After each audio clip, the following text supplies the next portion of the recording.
Ya saya sih nggak mengatakan coba kalau lu enggak, cuman kalau waktu itu saya jadi presiden misal ya, ada ngarang hadirin sesuka saya aja, saya mau ikut Jumatan di Istiqlal bener, kemudian khotbah beres kayaknya ya. Halo, kalaupun ada yang demo, terutama demo masak, mau saya persilahkan itu ke istana. Ayo bawa sini masakannya. Nah, hidup cuma masalah komunikasi, Pak. Terjadinya kehebohan ini adalah masalah komunikasi.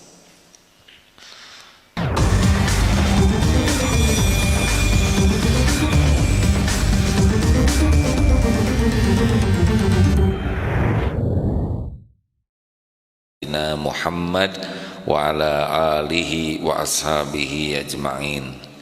Semoga nikmat apapun yang kita dapatkan, kita yakini semua nikmat itu datangnya dari Allah. Kita yakini bahwa nikmat itu akan jadi kebaikan kalau kita bersyukur kepada Allah. Dan semoga kita semua menjadi ahli syukur. Allahumma a'inna ala zikrika wa syukrika wa husni ibadatik. Alhamdulillah hadirin, hari ini, hari kemarin di Indonesia sudah ada satu babak baru, yaitu keputusan saudara Ahok jadi tersangka.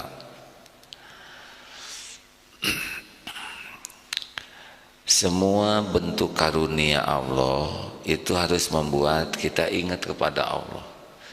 Jadi jangan sampai kita lupa bahwa Allah lah yang membulak-balik hati. Jangan sampai kita merasa ini adalah jerih payah saya, ini adalah perjuangan saya. Siapapun ya, siapapun yang bisa berbuat baik harusnya jadi sadar bahwa kebaikan itu adalah dengan hidayah taufik Allah Subhanahu wa ta'ala. Jadi jangan sampai kita dapat nikmat tapi justru membuat kita jadi dosa karena merasa berjasa. Ingat bahwa wa ma bikum min ni'matin faminallah. Karunia apapun yang ada padamu itu datangnya dari Allah. Apa saja. Kita jadi orang, Allah yang menciptakan. Kita jadi Islam, Allah yang memberi hidayah. Termasuk ini bapak-bapak peserta pelatihan banyak ini. Kali ini yang paling depan ini bapak-bapak polisi ya. Ini juga Allah Pak yang ngatur. Dari berapa ratus ribu polisi Pak? Semuanya berapa ratus ribu? Nggak tahu teman-temannya berapa ya. Ya udahlah, nggak usah dihitung. Dari sekian ratus ribu polisi, Bapak ikut sini pelatihan. Ini juga Allah. Gak ada susah Pak, ngumpul tahajud sama-sama. Kita bisa nyari ilmu sama-sama. Ini rezeki yang tidak bisa diukur dengan uang. Kalau uang dibagikan ke siapa saja, termasuk para penjahat juga dikasih uang, tapi diberi nikmatnya bisa tahajud, bisa sholat berjamaah, bisa zikir, bisa nyari ilmu. Oh, itu tidak sembarang orang yang mendapatkannya, benar?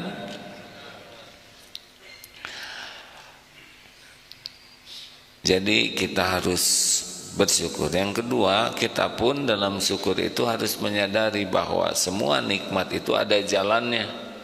Nah, berterima kasih kepada yang jadi jalan nikmat itu pun bagian dari syukur. Jadi kalau bangsa ini ingin terus menjadi ditambah karunia-Nya, harus jadi bangsa ahli syukur. Karunia apapun datang dari Allah, kemudian kita ucapkan alhamdulillah, lisan kita dalam segala keadaan, plus kita berterima kasih kepada yang jadi jalan karunia, itu pun bagian dari syukur. Lalu yang keempat, kita gunakan nikmat yang ada ini untuk mendekat ke Allah, itu syukur Pak. Nih bapak-bapak polisi udah ditakdirkan jadi polisi, banyak nolong orang, banyak mencegah kemungkaran, itu teh syukur, nanti Allah yang nambah bahagia. Jadi kalau diberi karunia kita gunakan mendekat ke Allah, itu syukur. Seperti kening nih ya, pakai banyak sujud aja dalam sholat yang diperintahkan gitu, yang dicontohkan. Aneh tapi nyata. Pikiran lebih tenang, hati lebih jernih, ide gagasan meningkat jauh dibanding dengan yang tidak sholat. Yang tidak sholat mah liar ya. Bapak sudah tahu polisi yang liar Pak ya, polisi yang pusing, popus ya namanya, polisi pusing, mungkin rada kurang sujud itu Pak. Sama siapapun yang kurang sujud mah nggak ada tenang, walaupun banyak uang nggak bisa, karena tenang itu kan milik Allah. Nah salah satu di antara pintunya adalah syukur. Di antara kening pakai banyak sujud, mata pakai banyak baca Quran, mulut pakai banyak nyebut nama Allah, berkata baik, itu tenang ke kitanya Pak.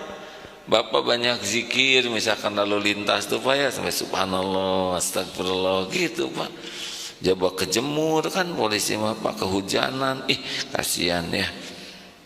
Ada yang nggak pernah pindah-pindah, tapi itu patung ya, ada patung polisi, itu lebih kasihan lagi Pak. Hari polisi ini mah aduh, sambil begitu sambil zikir, sambil istighfar, beda rasanya Pak. Sedang bertugas sambil zikir, sambil istighfar, sambil sholawat, dibanding dengan yang enggak, capek lahir, capek batin. Tapi kalau banyak zikir mungkin lahir capek karena kita bukan robot, tapi hati enggak capek. Punya uang, pakai banyak sedekah, udah itu mah kepaksa aja nggak miskin. Maaf ya, nggak bisa miskin orang yang ahli sedekah tuh Pak. Allah akan, tapi itu ahli sedekah uangnya nggak banyak, nggak apa-apa, nggak perlu kau uang banyak, yang penting dia perlu cukup ya. Dan tidak harus kelihatan uang tuh. Anak perlu bayaran sekolah, kata sekolah tuh ini dapat beasiswa, itu juga rezeki dari Allah. Kita mau ke dokter, kata dokter kebetulan ini ada sisa obat, kalau bapak mau ini aja disuntikin. Oh nggak mungkin hadirin.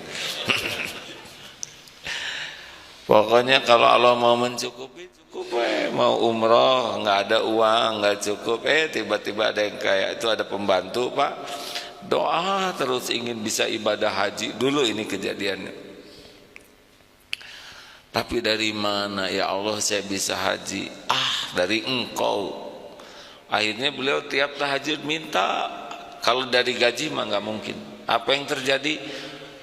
Majikannya dulu belum antri haji itu, majikannya tuh tuan rumahnya itu mau berangkat haji plus, tapi istrinya itu jatuh Pak, sehingga kakinya nggak bisa jalan normal, harus dipapah terus. Nah suaminya nggak bisa mapah terus, udah tua, maka dipapahlah oleh pembantunya.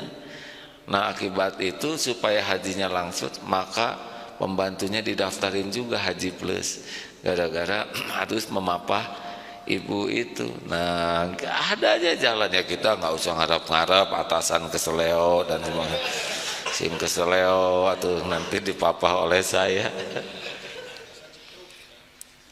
Jalan mah Allah yang ngatur ya.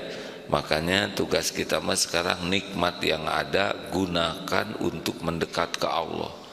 Punya perusahaan, semua karyawan usahakan malamnya tahajud, sholat tepat waktu berjamaah di masjid, itu barokah.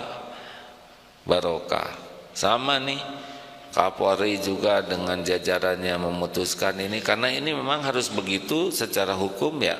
Laksanakan hukum ini dengan seadil-adilnya, dan lillahi ta'ala mudah-mudahan ini menjadi rasa syukur, karena yang bisa memberikan keputusan ini kan dari pihak kepolisian. Gunakan untuk mendekat ke Allah, Masya Allah.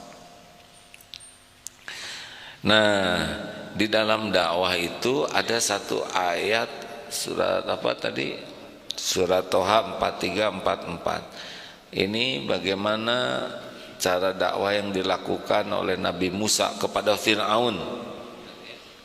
Coba dibacakan, maaf Ustaz.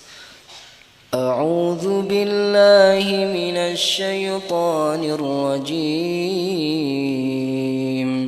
Bismillahirrahmanirrahim. Idhhaba ila fir'auna innahu tagha فقولا له قولا لينا لعله يتذكر أو يخشى.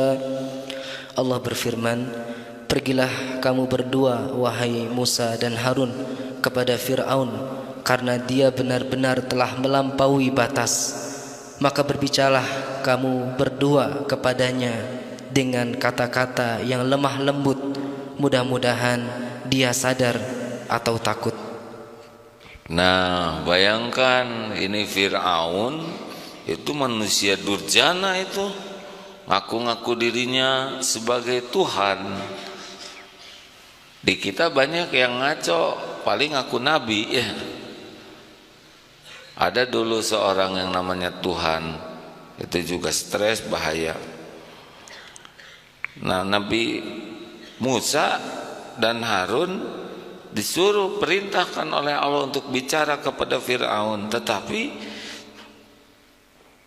perintah Allah berkatalah dengan lemah lembut, mudah-mudahan ia sadar atau takut.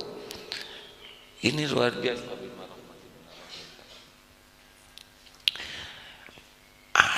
Ini menarik hadirin, ini kiriman dari teman saya nih dari Australia tadi subuh tafakurnya. Kepada Fir'aun saja yang sudah jelas kedurhakaannya, Nabi Musa itu diperintahkan berkata-kata dengan kata-kata yang lemah lembut. Karena kata-kata lemah lembut ini adalah bagian dari kekuatan. Rasulullah itu bicaranya lemah lembut. Ini satu ayat lainnya, silakan. Surat Ali Imran ayat 159. Bismillahirrahmanirrahim. Fabima rahmatin minallahi linta lahum walau kunta faddan ghalidhal qalbi lanfaddu min hawlik fa'fu anhum wastaghfir lahum washawirhum fil amr فإذا عزمت فتوكل على الله إن الله يحب المتوكلين. Maka berkat rahmat Allah, engkau Muhammad berlaku lemah lembut terhadap mereka. Sekiranya engkau bersikap keras dan berhati kasar, tentulah mereka menjauhkan diri dari sekitarmu. Karena itu maafkanlah mereka dan mohonkanlah ampunan untuk mereka, dan bermusyawarahlah dengan mereka dalam urusan itu. Kemudian apabila engkau telah membulatkan tekad, maka bertawakallah kepada Allah. Sesungguhnya Allah mencintai orang yang bertawakal. Nah, begitulah hadirin, fabima rahmati minallah lintalahum walau kunta faddan ghalidal qalbi lan faddu min hauli. Hanya dengan rahmat Allah kamu bersikap lemah lembut. Jikalau engkau berhati keras dan bersikap kasar, niscaya mereka menjauh dari sisimu. Jadi memang kita ini harus jadi makhluk halus hadirin. Halus hatinya, bukan jurig. Makhluk halus hatinya, halus tutur katanya. Rasulullah begitu. Polisi juga, otot kawat, balung besi, leher beton, urat kabel, wajah asbes, hati lembut. Waduh, enak Pak. Kan bagus Pak. Kalau udah otot kawat, balung hati beton, hati baja, repot. Kelembutan hati, karena hati itu bisa disentuh oleh hati lagi. Aneh tapi nyata ya, Orang-orang yang lembut itu menjadi indah akhlaknya, benar? Karena sudah dijanjikan Rasulullah, kalau hilang kelembutan dari seseorang, hilang keindahan. Jadi akhlak yang indah itu datang dari kelembutan. Lembut itu bukan kemayu, ya. Misalkan polisi, hei, belok kanan. Nah, itu bukan begitu maksudnya, Pak. Bukan masalah suara. Ya tuh. Jadi lembut itu dari kemampuan mengendalikan amarah, kemampuan mengendalikan hatinya. Kalau mau bicara tuh pakai dua, satu pakai akal untuk memilih kata-kata yang benar, yang baik, yang kedua pakai rasa. Karena ada kata-kata benar belum tentu rasanya bagus. Sing sabar atuh, sabar. Nah, itu juga kata-katanya benar, Pak. Tapi nadanya nada yang tidak sabar. Jadi harus pakai kata yang benar juga dengan hati yang baik. Sabar ya nak, insya Allah. Udah ibu bilang sabar, sabar. Tahu nggak? Kita tuh harus sabar, gitu ya. Jadi agak nggak puguh hadirinnya. Nah hadirin, marilah di dalam amar ma'ruf nahi mungkar kita juga mengambil contoh akhlak Al-Quran. Kita membela Quran harus dengan akhlak Quran. Jangan sampai kita niat membela Quran tapi kita lupa cara-caranya tidak sesuai dengan akhlak Al-Quran. Nah mudah-mudahan hikmah adanya skandal ini membuat umat Islam semuanya kembali ke Quran, lebih banyak belajar, membaca, lalu mengamalkannya, sehingga berkah gitu bagi negeri ini, nanti banyak yang kembali ke Quran. Betul? Terima kasih. Itu mudah-mudahan guru kita sudah tersambung dengan kita nih.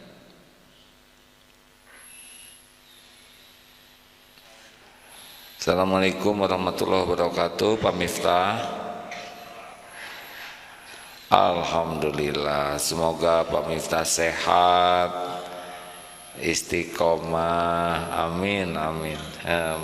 Sempat menyimak barusan Pak, ya tentang makhluk halus Pak. Tapi Pak Miftah mah dari dulu juga makhluk halus, lembut kalau dengar ceramah Bapak teh. Alhamdulillah. Baik, atau silakan Pak.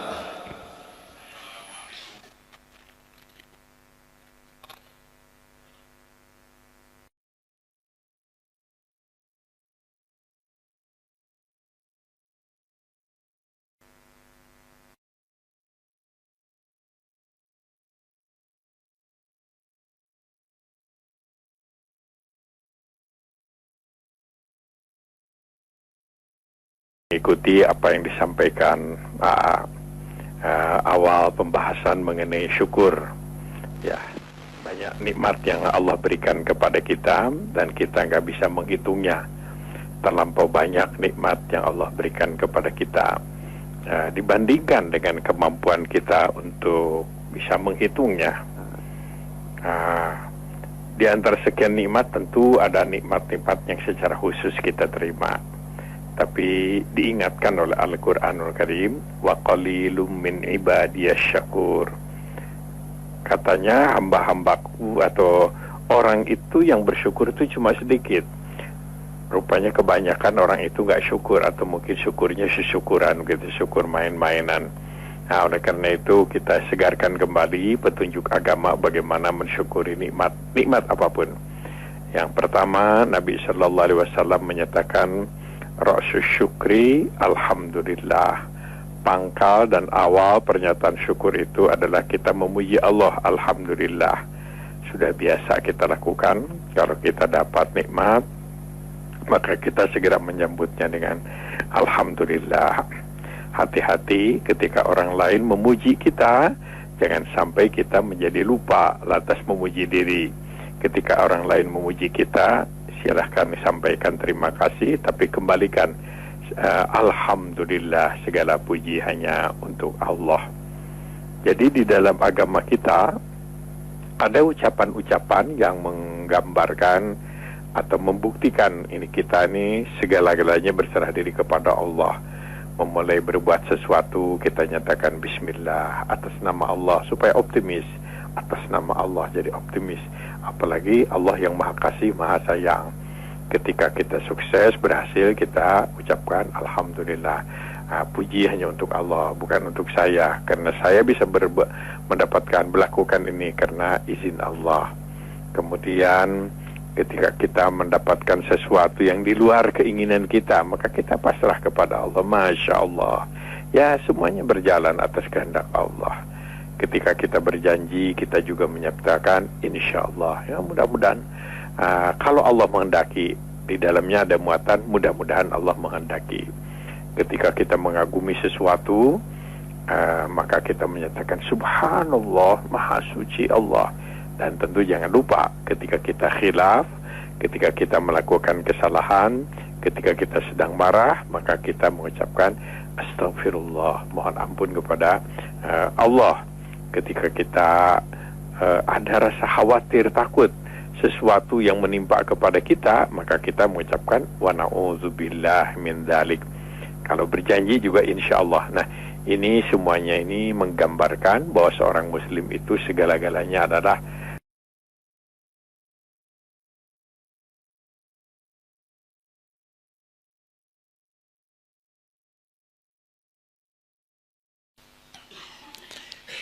Jadi rekan-rekan sekalian, kita lanjutkan ya. Si nafsu tuh cenderung mau keras aja Pak, lihat orang bertengkar. Jarang orang bertengkar. Ibu, menurut saya ibu tuh kurang ajar ya. Tapi menurut pengamatan saya, Bapak yang kurang sehat akalnya loh Pak. Tidak begitu Bu. Enggak Pak, kalau orang marah benar.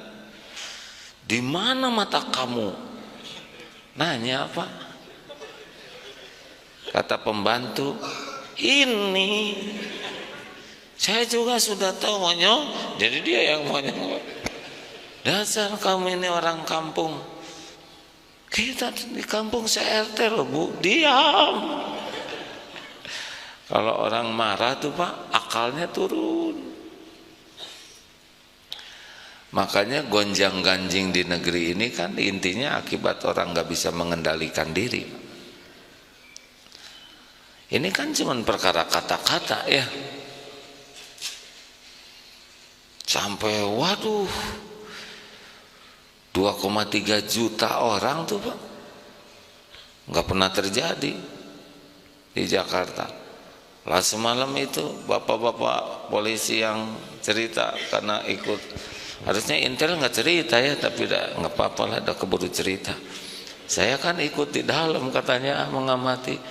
Wah, boro-boro menegangkan, pada bagi makanan, ada yang kayak piknik demo teh, ada yang kayak dharma wisata, ada yang pada pulang kantor darandan, yang ke salon dulu baru demo. Ini serius Pak. Jadi memang nggak menakutkan. Nah, terjadinya malam itu memang pasti ada rekayasa lah dari orang-orang yang ingin menciderai keindahan. Karena nggak pernah kejadian demo sepanjang itu dengan seindah itu. Adapun yang kerusuhan atau kericuhan, bukan kerusuhan, yaitu pasti ada pihak tertentu yang memang memanfaatkan dan tidak mau gitu. Ini indah. Buat saya mah tidak merusak keindahan demo sekian jam itu. Nah, ini pun masalah hati Pak. Coba kalau bapak-bapak polisi yang lagi tugas, lihat yang hatinya lagi nggak tenang, seperti apa teriakannya, matanya, raut mukanya, gerakan badannya. Garang, tapi kalau tenang. Dan ternyata itu Pak yang lebih bertenaga untuk menggugah dan merubah. Coba Bapak punya istri ya, loh gua smackdown loh, Bapak nggak mau pulang, yakinnya nggak, di pintu aja udah di smackdown Pak.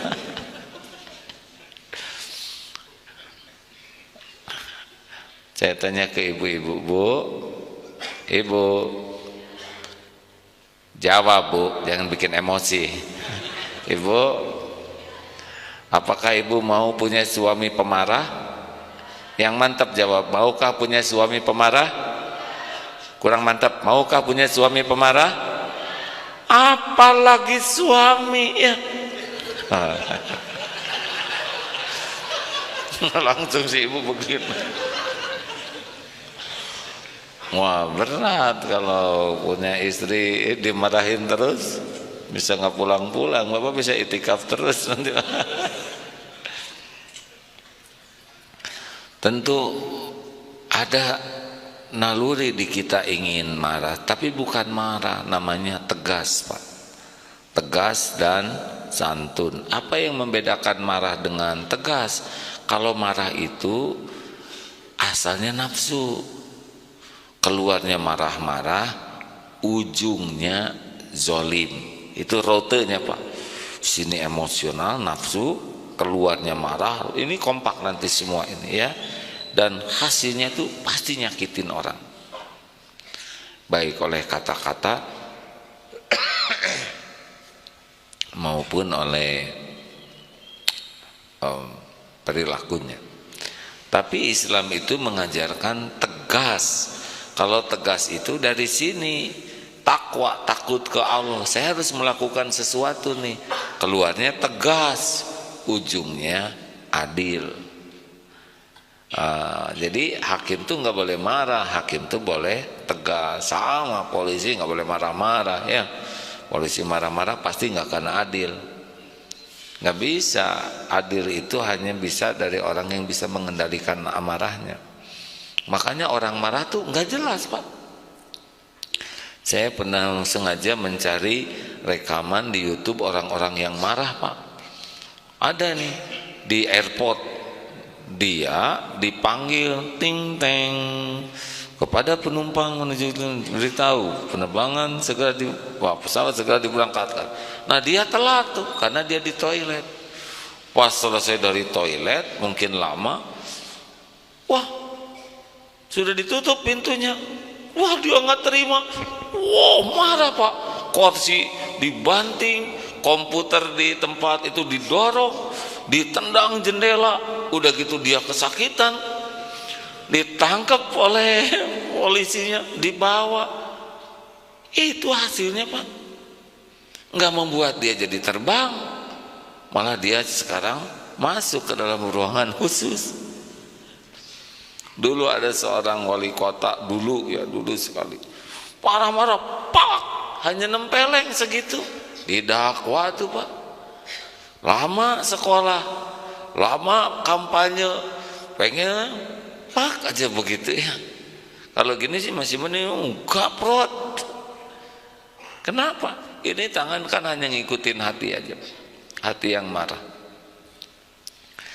Makanya nih pelajaran terpenting dari kejadian ini adalah hati-hati nih, jangan sampai kita ngomongin yang itu padahal kita kembarannya ya. Jelas tidak nih? Saya mah lebih bagus belajar dari kejadian itu. Oh, kalau orang pemimpin tidak bisa mengendalikan amarah. Yang kedua kata-kata ya. Kalau kata-kata itu ternyata mulutmu harimau. Orang yang gampang ceplas-ceplos tuh pasti hidupnya banyak masalah. Banyak masalah Pak. Kan tiap berbicara tuh mengandung konsekuensi. Ada suara apa tuh di belakang? Maaf ya, saya mah suka peka Pak. Kalau ada tukang gorengan kerasa kesini. Hati-hati nih. Saya aja ceramah begini beresiko tinggi. Belum tentu semua kata-kata saya diterima jadi amal soleh.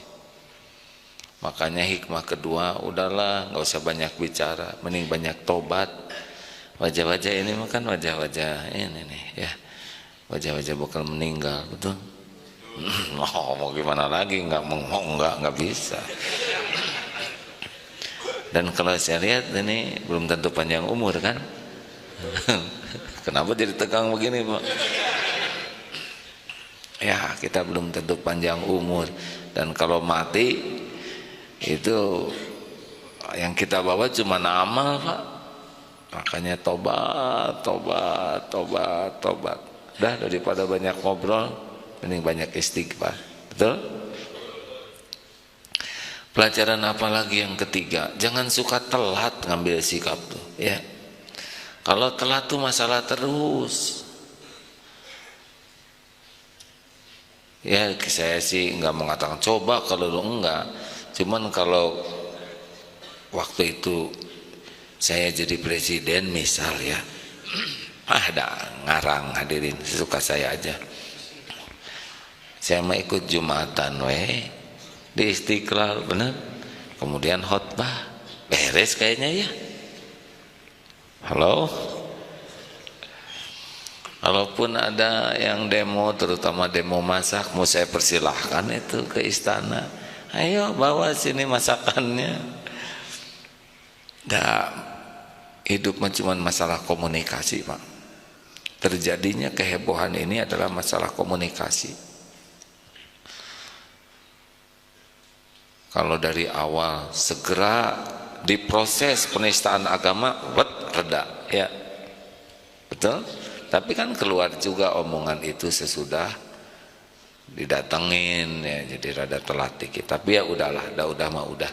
Tapi berarti kita betul-betul harus belajar bersikap tepat pada waktu yang tepat, jangan sampai telat. Misalkan ada lubang, masuk dulu baru itu teh lubang, padahal dia sudah di dalam, telat, Pak. Pelajaran lainnya adalah bahwa jangan sampai ngeganggu tiga dalam agama itu: satu Allah, dua kitab, tiga nabi. Ini masalah nih. Ini pelajaran. Kalau umat Islam merasa terganggu, boleh jadi agama lain juga terganggu kalau kita mengganggu Tuhannya, kitabnya, nabinya. Ya.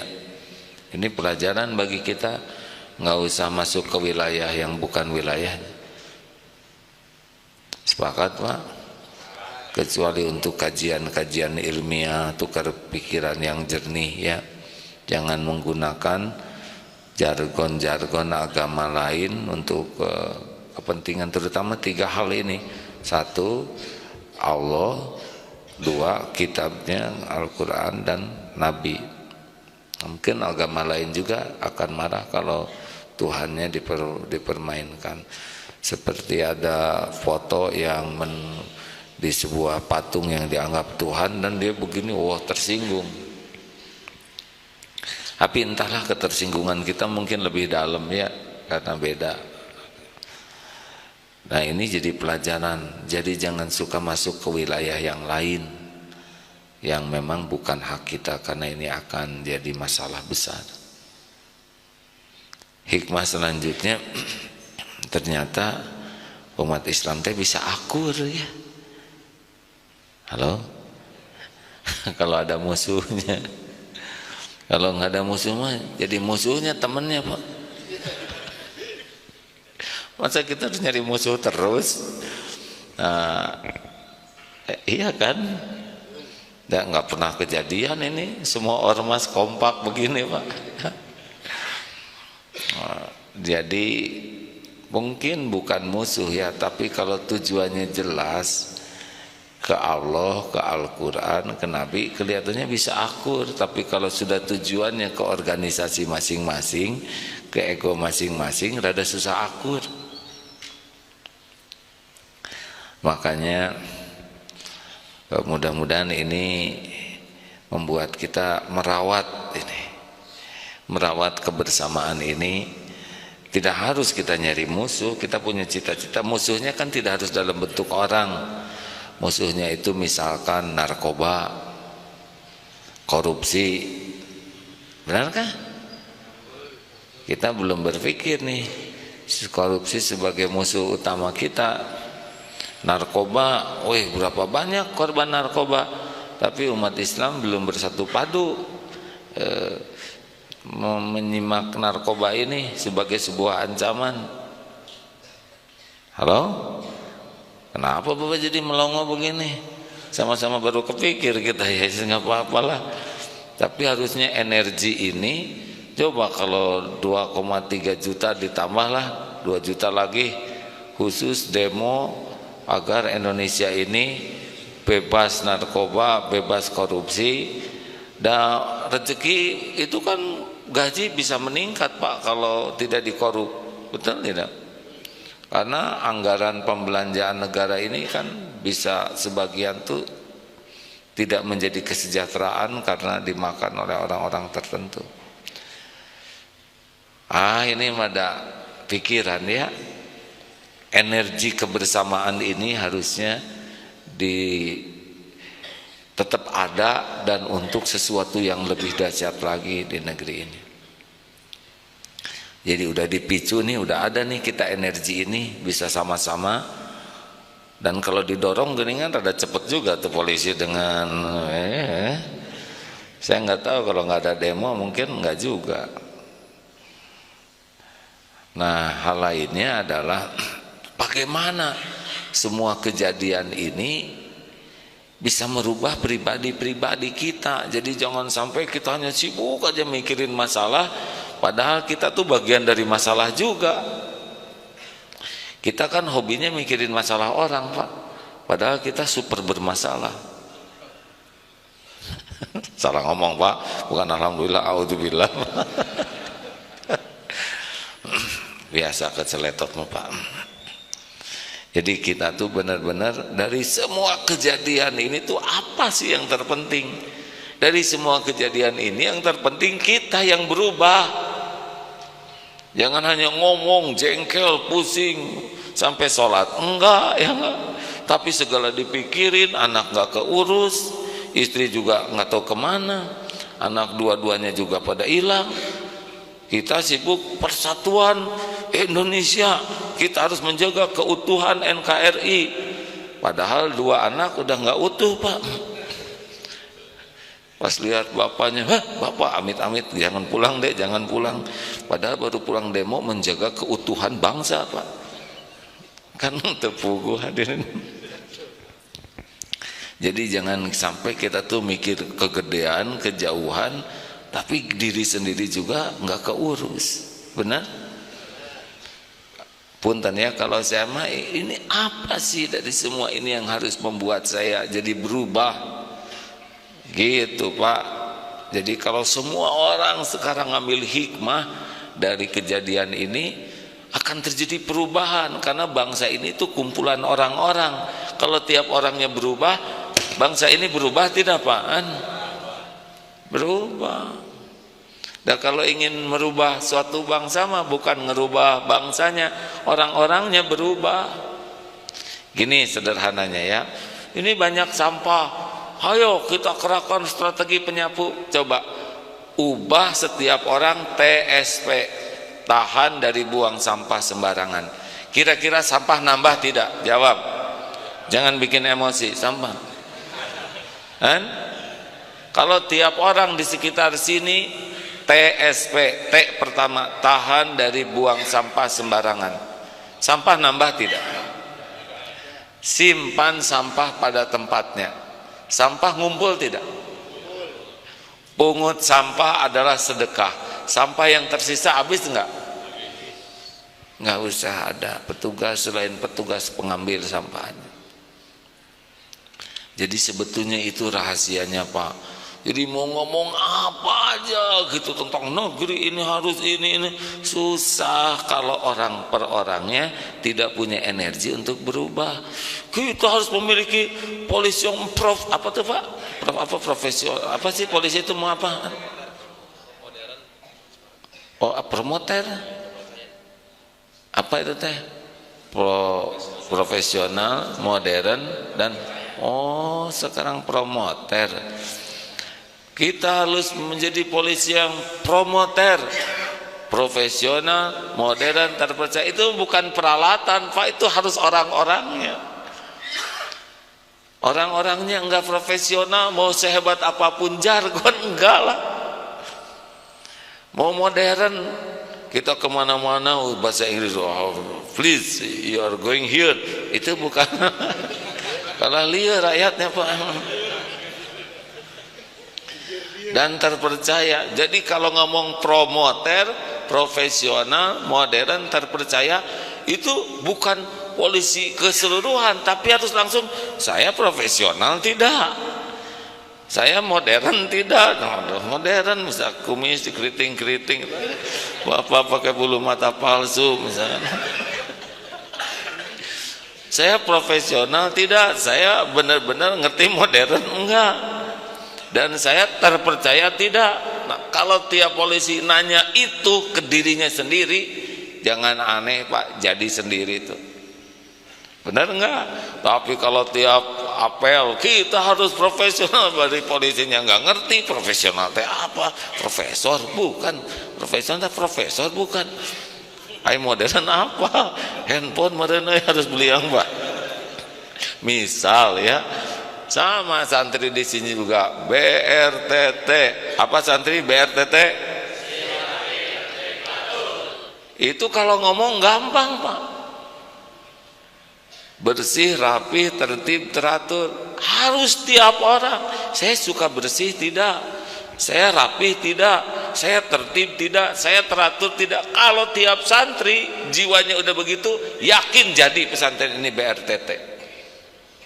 Nah, jadi sayangnya kita tuh suka gede jargon, tapi kepribadinya enggak naik. Maksud saya juga ini tuh dari kejadian besar ini tuh apa sih perubahan pada personalnya? Hanya jengkel, hanya marah. Kalau saya sih ngarap-ngarapnya gini, ini kan bela Quran. Mumpung semua orang ingat ke Quran, pertanyaannya bisa baca Quran enggak? Bela Quran. Iqra jilid 1 Pak, itu juga jilidnya aja. Nah, itu juga nemu lagi jilid Pak. Cobaan. Teriaknya hebat bela Quran, tapi enggak suka baca Quran, enggak. Baca WA, waduh, sampai kan bercahaya wajah tuh ya. Kan ada yang istrinya bercahaya itu kan Pak, suami sampai nanya, istri saya tuh amalannya apa ya Ustadz, kok dia tuh bercahaya sekali wajahnya, bahkan ketika ditutup selimut juga bercahaya katanya. Tadi lagi nge-WA takut ketahuan suami. Jadi dan suami nama soleh baik sangka Pak, disangkanya istrinya bercahaya. Dia mah terus kan satu, nah kita teh bisa Quran, bisa baca enggak? Yang kedua suka baca enggak? Yang ketiga ngerti enggak? Kita baca enggak ngerti, baca sudah bagus, tapi kan perlunya ngerti. Udah mengerti, paham, diamalkan tidak. Maka yang terbesar nih dari demo Quran ini, kita sama-sama kembali ke Quran, baca Quran, paham Quran, dan berakhlak Quran. Jadi jargonnya tuh harusnya bela Quran dengan akhlak Quran. Tuh satu tadi ayat aja udah kagum bapak-bapak ya.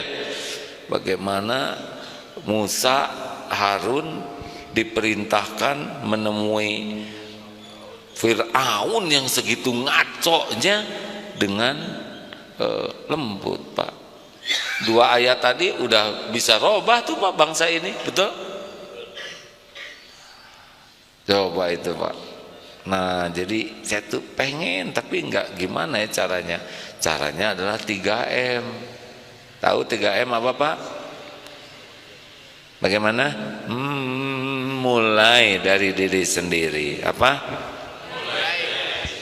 Salah. Mulai dari diri sendiri. Bagus. Mulai dari hal yang kecil.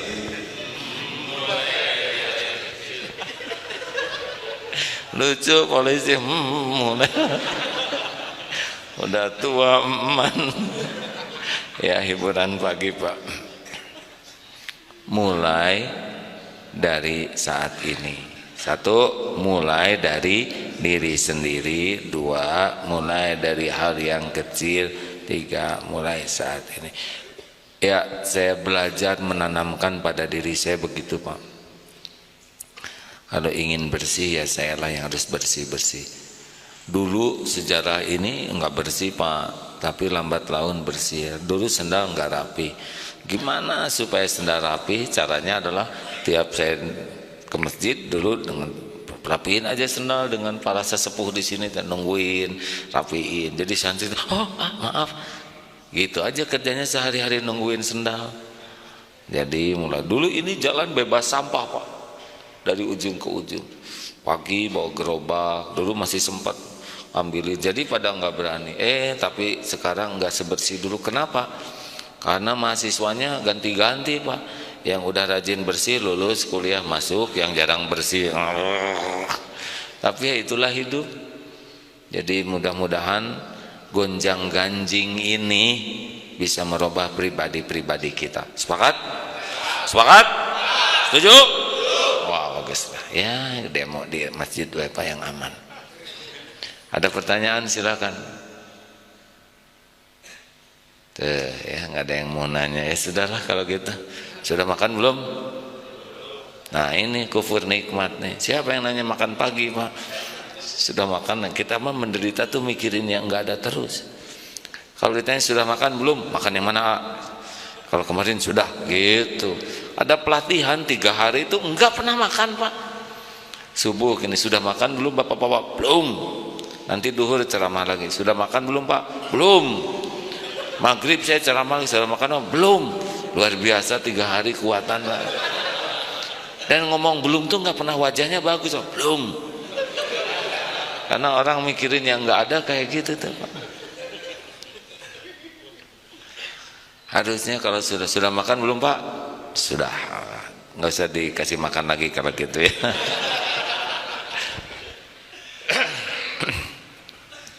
Terima kasih. Nikmati latihan ini ya, Pak ya.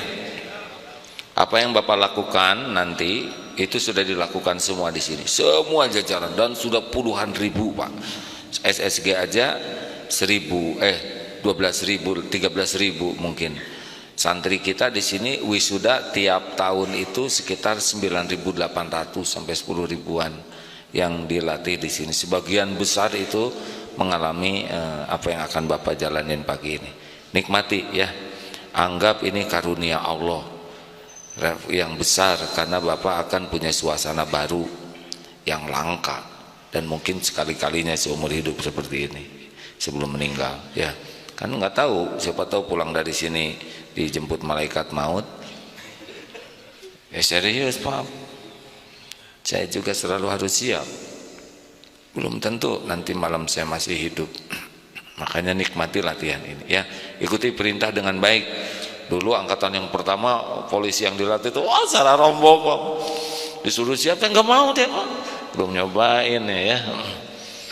Karena apa ini? Kok kami polisi dilatih oleh santri? Tapi yang pertama tadi di mana, Pak Nuradi? Kan? Oh, Palembang. Wah, pertamanya susah ya. Wah, pokoknya mau nggak nurut, nggak jago gitu, Pak. Sama Kapolresnya juga protes. Tapi udahnya ya.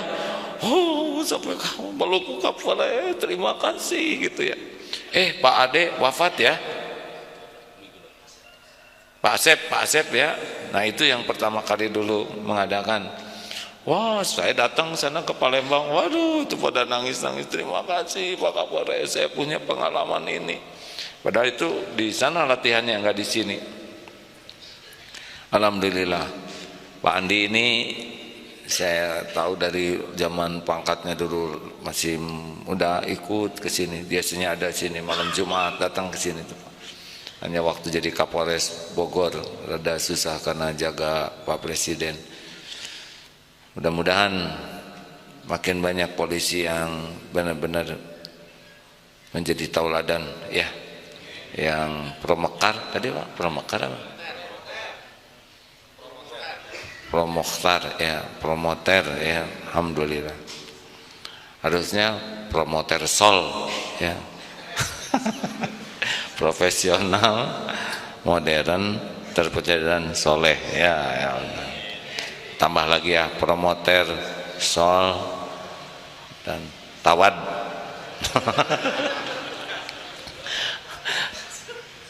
Pusing nanti Kapolrinya ya. Terima kasih. Tadi malam jam 10:30 Pak Tito nelpon ke sini. Telepon saya ke sini ke masjid. Mohon didoakan supaya bisa dia menuntaskan ini secepatnya, seadil-adilnya, apapun resikonya. Bagus, alhamdulillah. Ya berat jadi Kapolri, yang lebih nyaman itu jadi Kapolrap, Pak. Ya.